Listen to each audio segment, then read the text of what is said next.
Bienvenue dans la 8e partie de cette formation au social selling proposée par Better Study. Nous allons maintenant parler de l'organisation de campagnes de connexion sur LinkedIn. Pour rappel, le réseau social LinkedIn est un formidable outil pour le social selling.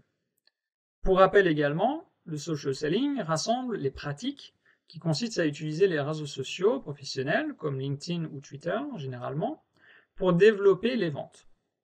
Le social selling intervient surtout dans le marketing B2B, c'est-à-dire dans le marketing entre entreprises. Pourquoi? Car les techniques employées sont qualitatives et nécessitent parfois un peu de temps et d'investissement. On peut difficilement les industrialiser, sinon elles perdraient de leur efficacité. Le social selling, également, mise beaucoup sur le marketing relationnel. Je vais également vous rappeler rapidement ce qu'est le marketing relationnel.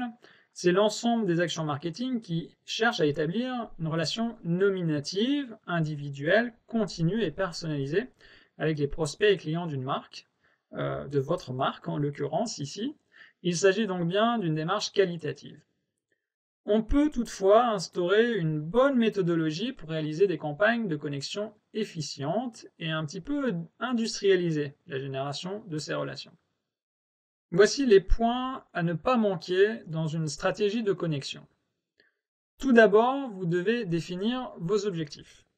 Nous en avons déjà parlé, mais nous allons en 2 mots faire une brève piqûre de rappel. Définir vos objectifs est primordial pour se fixer un cap et diriger toutes vos actions vers ce cap. Souvenez-vous de la méthode SMART.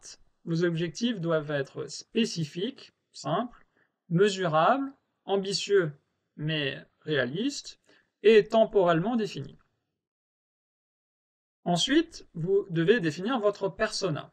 À nouveau, petit rappel, le persona est votre cœur de cible.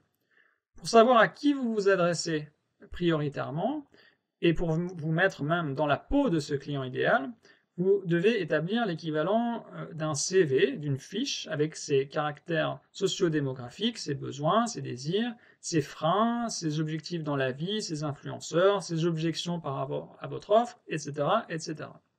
Puis, vous devez préparer un document Excel ou un tableur sur le cloud avec Google Spreadsheet, par exemple, qui vous permettra, dans une prochaine étape de cette méthodologie, à entrer vos contacts de clients potentiels, à les trier selon des règles préétablies, à voir leur évolution dans le pipe commercial, etc. Vous pouvez aussi vous créer un compte sur un CRM, bien sûr. Un outil CRM est un logiciel de gestion de la relation client. Il en existe de nombreux qui présentent chacun leurs avantages et inconvénients. Citons Salesforce, HubSpot ou encore Pipedrive. Le CRM va capter, traiter et analyser les informations relatives à des clients et des prospects. Les solutions sont généralement payantes, mais elles font gagner du temps et de l'énergie. Quatrième étape de cette méthodologie, préparer ensuite quelques premiers formats de texte d'approche. Pour l'instant, ne personnalisez pas. Je vous donne ici un exemple vraiment tout simple de texte d'approche.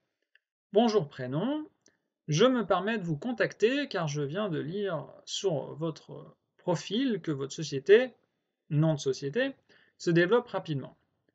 Comme je cherche à travailler pour des activités porteuses de sens, dans secteur d'activité spécifiquement, je serais ravi d'échanger avec vous et pourquoi pas collaborer. Qu'en pensez-vous? À bientôt, Mathieu.